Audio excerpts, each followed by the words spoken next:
Kmin il-ħadd filgħodu ġiet organizzata t-tielet edizzjoni tal-Caritas Run for Life fiż-żona ta' San Blas. Matul din il-maratona kien hemm ta' ġirjiet u mixjiet differenti għal nies ta' kull età.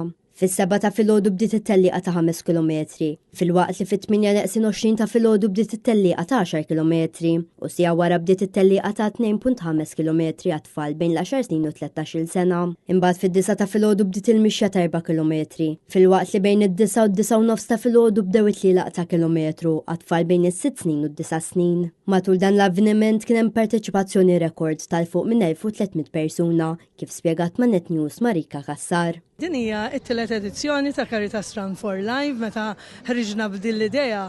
L-idea propja kienet minn barra li ovvjament id-donazzjoni huma sbieħ għax isostnu s-servizzi tagħna li huma bla ħlas, imma l-iskopew li kien li nintroduċu dan in-natural high lill-klijenti tagħna li jibdew japprezzaw l-isport kemm hu sabiħ li timxi li tiġri u din hija xi ħaġa li kienet ta' suċċess għax għandna klijenti li għadhom iqumu fl-imkieni kmieni filgħodu jħeġġiġhom id-direttur jitilqu jiġru miegħu.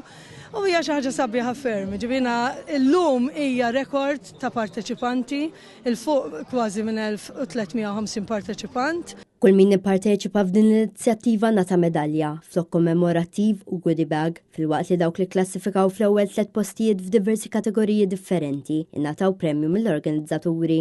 Idħul kollu minn din l-attività mara l-Caritas Malta.